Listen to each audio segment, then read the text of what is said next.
Salut, c'est Étienne Tremblay de la machine à mixer. Aujourd'hui, les amis, je vais vous donner quelques astuces pour optimiser votre plugin de monitoring aux écouteurs. On utilise souvent des plugins qui vont émuler un environnement pour réduire la fatigue auditive puis tout simplement avoir plus de plaisir parce qu'on va avoir plus de profondeur dans l'écoute. Les basses vont être plus naturelles. Mais en tout cas, c'est pour ça que j'utilise ces outils-là. C'est surtout pour que ça soit plus agréable. Puis aujourd'hui, j'utilise RealPhones parce que c'est lui que j'utilise moi généralement dans la vie de tous les jours.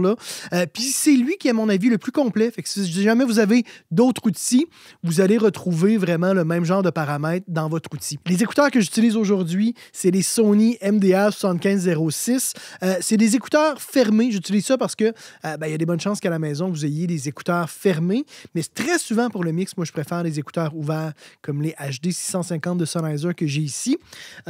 La courbe d'ailleurs de correction, parce qu'on a une courbe de correction pour les écouteurs, j'utilise le générique headphone. Sinon, généralement, je vais utiliser vraiment le modèle, soit le MDR 7506, qu'on va avoir une courbe de correction qui est vraiment faite pour les Sony, ou quand je mixe là, avec les HD 650, j'ai utilisé le HD 650. Mais là, encore une fois, j'ai utilisé le générique juste pour que si vous avez d'autres marques, d'autres écouteurs, ça va quand même relativement bien fonctionner. On va écouter un petit extrait là, de la pièce sans aucun traitement, sans rien. Là, tous les paramètres sont à off. Ce qu'on va faire ensemble, c'est que je vais passer avec vous chacun des paramètres. Je vais vous expliquer comment et pourquoi je vais ajuster chacun des paramètres pour que vous puissiez bien comprendre le processus pour optimiser, encore une fois, votre plugin de monitoring aux écouteurs. Fait que là, présentement, si je le bypass puis je le mets à on, il ne devrait pas y avoir aucune différence, là.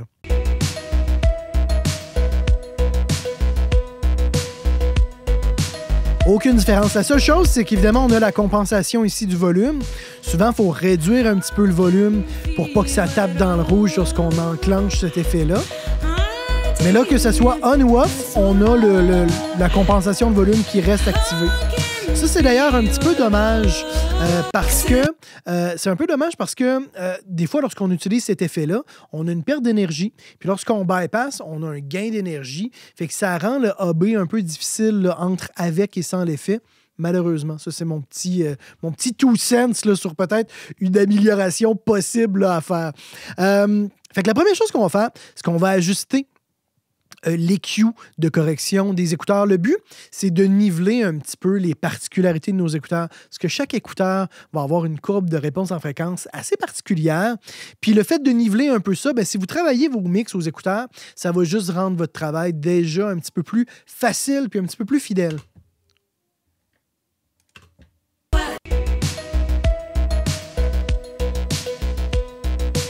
Fait que 0%. C'est très rare que moi je vais le laisser à 100% complètement. Hein.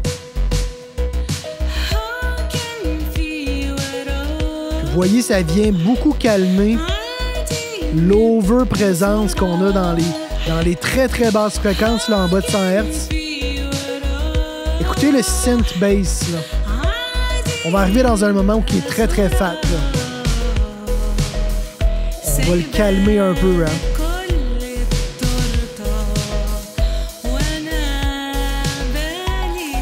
Ça commence à avoir du sens, là.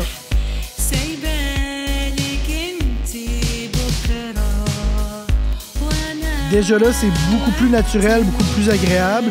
Ça va être beaucoup moins fatigant. Présence, pressure, je touche pas vraiment. Je le laisse généralement à 75%. Parce que déjà, je vais vraiment gérer avec le pourcentage ici. Pressure, ça va être les basses fréquences.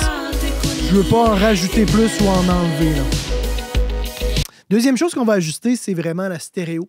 Parce que le problème aux écouteurs, encore une fois, lorsqu'on a un truc qui est à droite, on ne l'entend pas du tout dans l'oreille gauche et vice-versa. Puis le HARTF, c'est la perception des hautes puis des mids. Si c'est à 0%, dans ce cas-ci, ça va être plus diffus. On a moins de précision. Puis plus on augmente, plus on va avoir de la précision dans la spatialisation. Je le laisse à son preset de base à 75% parce qu'entre vous et moi, je perçois médium la différence de ce paramètre-là. Fait que je le laisse généralement comme il est de base. Là. On va aller juste dans un autre passage où on a un fil de tom. Vous allez voir, là, je vais l'enlever. Le premier tom est quand même beaucoup à gauche. Là. Fait que là, moi, le but, c'est vraiment d'avoir une écoute qui ressemble à mes haut-parleurs.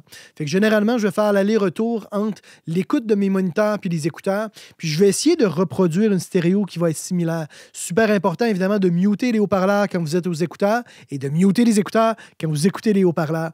Puis moi, là, ça se passe pas mal dans le 70 degrés l'environ pour avoir un truc qui ressemble, qui s'apparente un petit peu à ma stéréo à la maison. 0 degré complètement mono. 180 est beaucoup trop large, hein? Je vais réduire.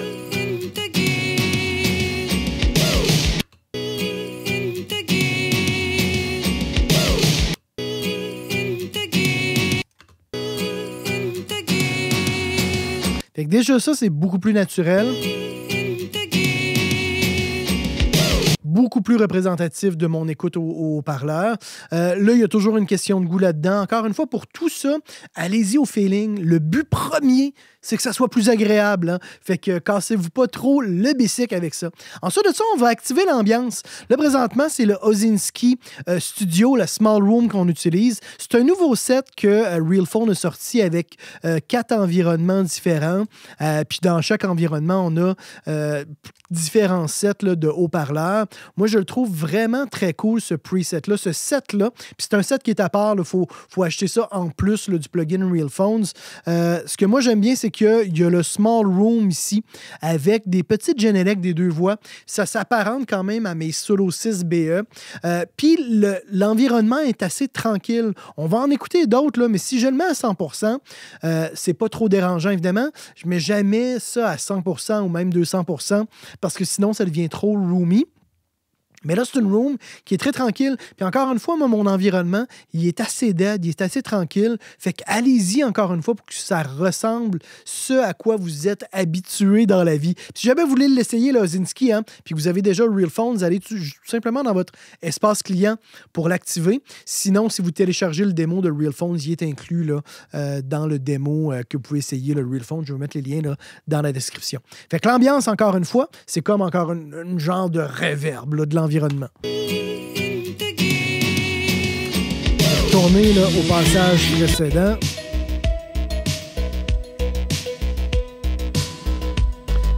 « 200%, ça fait souvent des affaires. Quand on le craint trop, c'est tout le temps un peu étrange.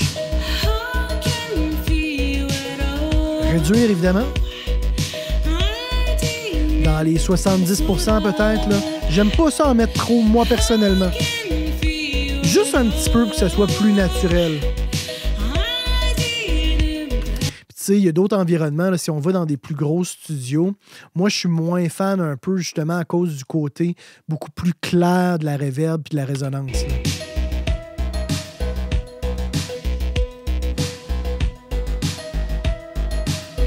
Ben, ça sonne comme un studio professionnel, hein?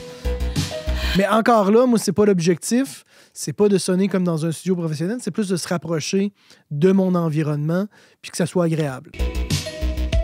Fait que plutôt comme ça.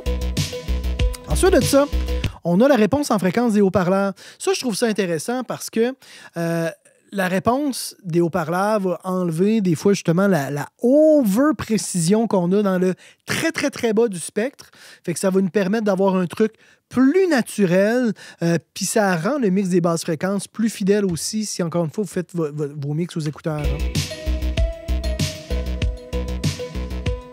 Même chose, si on est à 100%, je trouve que c'est souvent un peu too much. On va revenir un peu en arrière. On a le passage justement avec le synth bass plus fat là, qui va arriver dans quelques instants.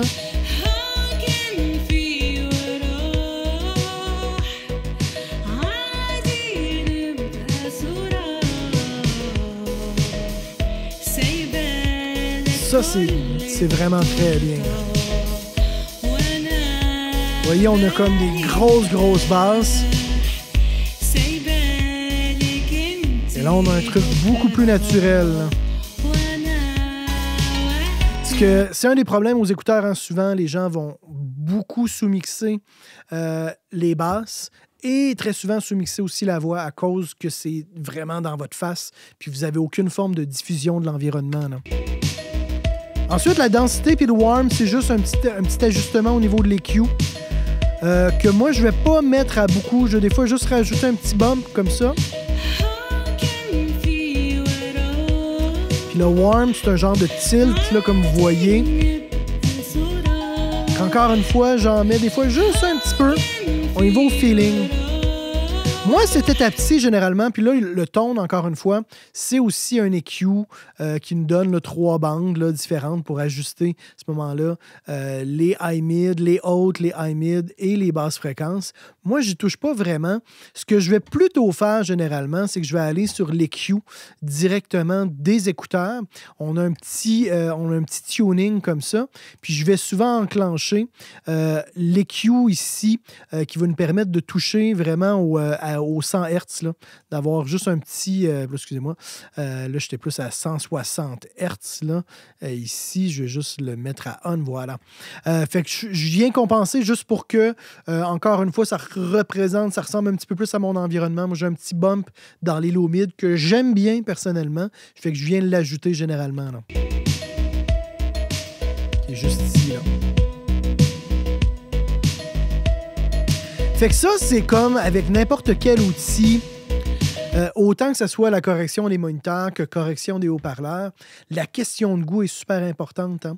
Il n'y a pas une réponse parfaite qui est ultime puis qui est totalement objective. Non, on est dans le subjectif. Fait qu'on vient à ce moment-là ajuster. Puis après, ben, nos oreilles sont différentes d'une personne à l'autre. Fait que si jamais, je ne sais pas moi, vous entendez moins les autres parce que vous avez abusé de vos oreilles dans votre jeune temps, ben, vous pouvez augmenter, booster les autres puis venir compenser. Mais déjà, avec ces ajustements-là, puis là, je vais juste enlever le ton, là, avec ces ajustements-là, on a, je trouve, un mix d'écouteurs qui va être beaucoup plus agréable. On va faire le AB avec puissant.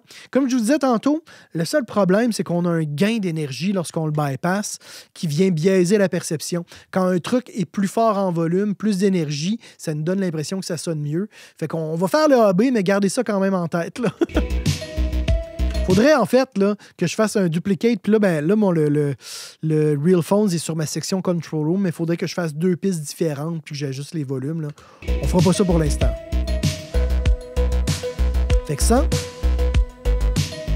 avec, ça respire beaucoup plus agréable. Moi, je peux faire beaucoup plus longtemps de mix aux écouteurs avec cette petite altération-là. Comme vous voyez, hein, c'est pas le jour et la nuit, là.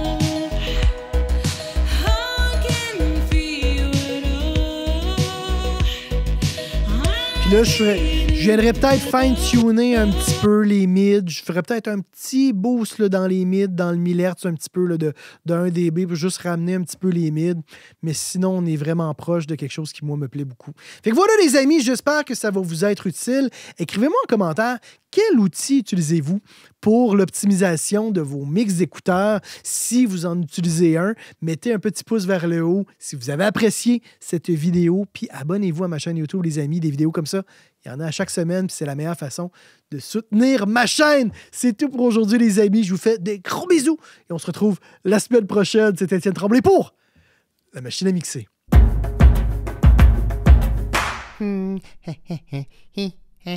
Abonne-toi.